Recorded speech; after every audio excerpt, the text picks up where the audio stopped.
আসসালামু আলাইকুম। যে যেখান থেকে আমার ভিডিও দেখছেন, আশা করি আল্লাহর রহমতে অনেক ভালো আছেন। আজকে কিছু গুরুত্বপূর্ণ কথা আপনাদের সাথে একটু শেয়ার করতে চাচ্ছি। সেটা হচ্ছে আমার ভিডিও কেন ভাইরাল হচ্ছে না বা আমার ভিডিও কেন লোকজনের কাছে পৌঁছাচ্ছে না। তার কিছু কিছু কারণ আমি কয়দিন ধরেই ভাবছিলাম।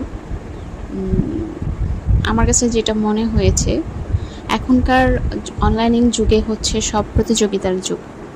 যে যত ভালো সুন্দর করে প্রেজেন্ট করতে পারবে সে তত বেশি ভাইরাল এবং তত বেশি ভিউ কামাবে, তাই না?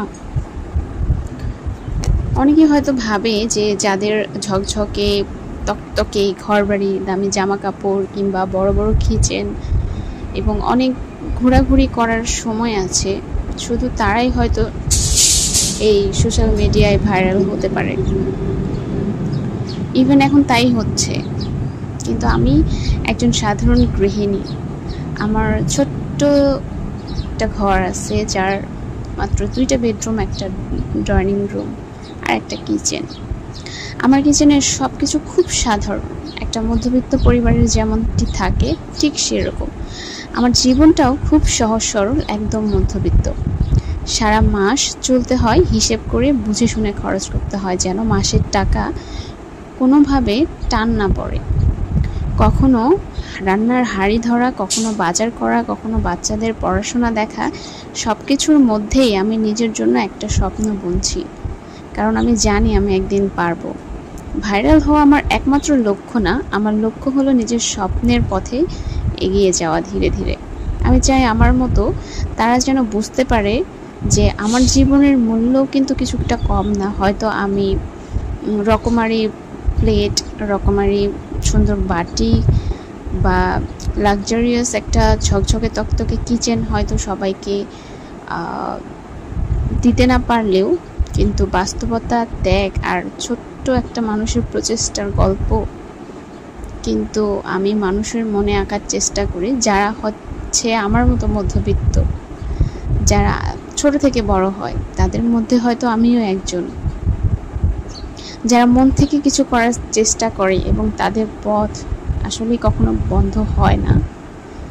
সফলতা তাদের আসবেই, আমি এটা বিশ্বাস করি।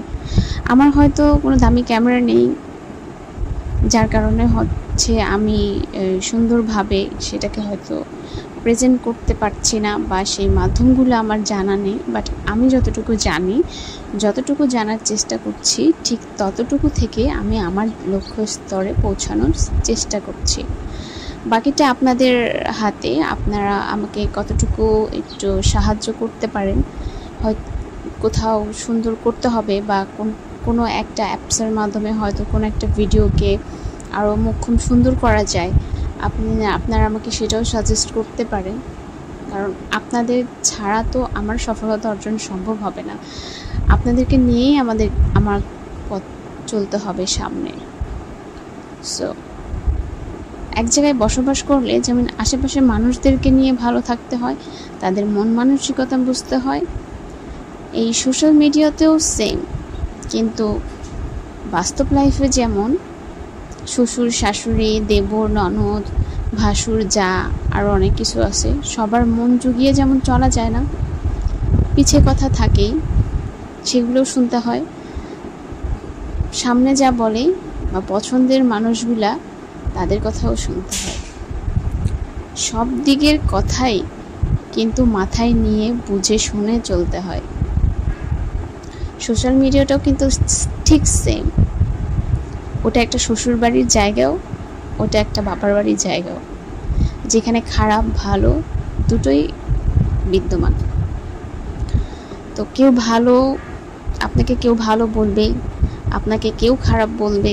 আসলে খারাপ যারা বলবে তারা আরও ভালো কিছু প্রেজেন্ট করে, মানে তারা আরও ভালো কিছু আশা করে, বা আরও ভালো কিছু দেখলে কারো হিংসা লাগে, হিংসার থেকে তারা হচ্ছে আরও ডিমোটিভেট টাইপ কথাবার্তা বলে। তো এগুলা বলবেই। বাট আপনার লক্ষ্য, আপনার সফলতা যতটুকু আপনি চান, আপনাকে এগিয়ে যেতে হবে। কারো কথায় কারো কিছু আসবে যাবে না, সে কিছু করে এগিয়ে দিবে না, কিন্তু তারা আপনার গীবত গাইলেও কিন্তু আপনাকে সফলতার দ্বারে সে পৌঁছায় দিচ্ছে, কারণ সে দেখছে বিধায় আপনি তার মনে একটা জায়গা নিতে পারছেন, বা তার নেগেটিভিটি হোক তার পজিটিভিটি হোক আপনি নিতে পারছেন। বিষয়গুলো আসলেই ঠিক তেমনই।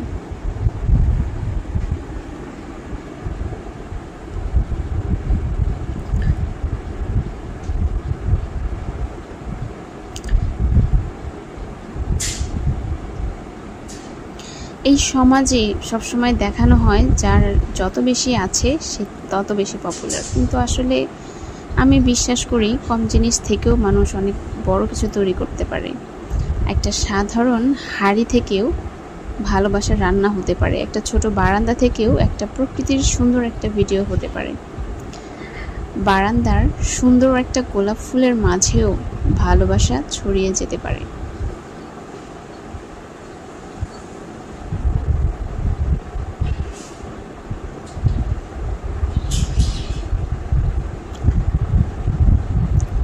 তো আমার গল্পটা ঠিক এতটুকুই, যে একজন সাধারণ মধ্যবিত্ত নারীর স্বপ্নের গল্পটা বললাম এখানে, যে এখনও লড়ে যাচ্ছে ভবিষ্যতের একটা ভালো দিনের জন্য, এবং আপনাদেরও দোয়া প্রার্থী, আপনাদেরও সহযোগিতা প্রার্থী। আমি জানি ওই দিনটা সত্যি একদিন না হয় একদিন ঠিকই আসবে।